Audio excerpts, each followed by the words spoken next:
I just wanted to take a quick minute and share from personal experience a few things about how not to get sick when caregiving. Okay. Um, and so I just want you to take a quick mental note of this because it really is important.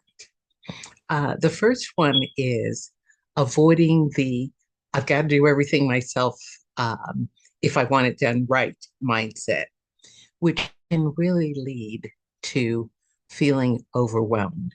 I've said it many, many times.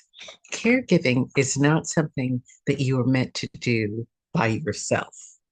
Um, and again, I'm looking over because I did write some notes.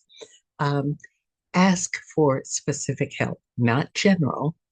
And I've done another video on things that you can ask for, whether it's food or food cards or um, taking you someplace or doing errands for you. Whatever it is, don't be afraid to ask. All people can say is yes or no, and accept that sharing the load, it's not failure, it's sustainability. Um, a caregiver who burns out can't care for anyone successfully. Okay. Two, stop ignoring your own medical needs.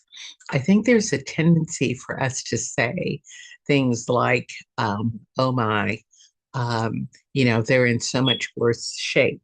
But um, what ends up happening is we postpone our own medical appointments, dental appointments, et cetera, because we feel like we don't really have time. But I'm going to tell you something. Um, it is important. And when you do that, you put yourself on the back burner and eventually it catches up with you. So you need to schedule your own appointments just like you would schedule them for the person that you were taking care of. Three, avoid chronic sleep deprivation.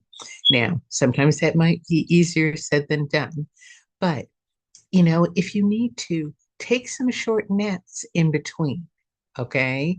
When they nap, you nap or even if it's only, 20 or 30 minutes, that can make a huge, huge difference because sleep deprivation can really take its toll on your attitude as well as just the way that you deal with things, your energy level. Four, try not to live on convenience foods, sugary snacks, fast foods, you know, the sort of things I've got to eat something. Um, try to keep some healthy snacks around because short term, it may give you the fix, but long term, it is not good for you. And it depletes you long term. So if you have things already there, it's easier to reach for something healthy and drink lots of water. I know that for some of us that can be an acquired taste, but drinking lots of water can be very helpful. Number five, avoid emotional isolation. Caregiving really can be lonely. And so the answer to that is joining, and I've said this a lot, um, joining a caregiving support group. Um, even if all you're doing is just looking at some of the questions and answers and people venting, it reminds you that you are not alone. Or if you need to, uh, get some coaching, get some counseling. Um, it's not uh, it's not weakness. Again, it's sustainability, and it is keeping you where you need to be, and remembering that one, you are not alone. Um, number six, Snop, stop ignoring the warning signs of burnout. Um, that can be constant fatigue. It can be irritability. I realized that I was getting really irritable, and I should have known that I was coming down with something. Um, Emotional numbness, and realizing that you are important too. Okay. The person that you're caring for is important, but you're important too. So watch for these signs. If you see that you are getting exhausted or um, feeling a little resentful or frustrated or whatever, find somebody to talk to about it. Um, somebody who understands, okay? um, and that's something else I've talked about. Somebody who's been in that position who understands what you mean. And then number 7, avoid a life with no personal time. You have got to make some time for you. And that might be, small things. It might be just little walks. It might be reading or journaling or um, just having, 15 minutes of quiet time alone.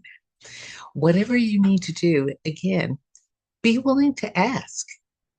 It is not a problem to ask. People can say yes or they can say no. Okay.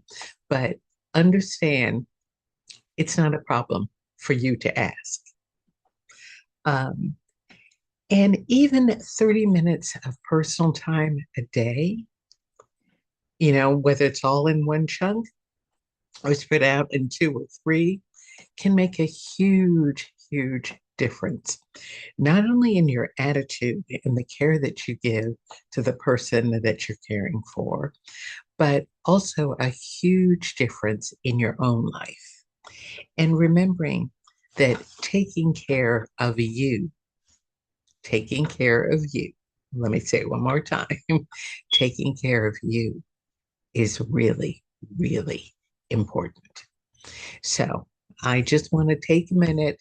Um, I just wanted to take a minute and share that because if you if you go down, think about what it does to the person that you're caring for. So you make sure you take care of you and you will be a much better caregiver.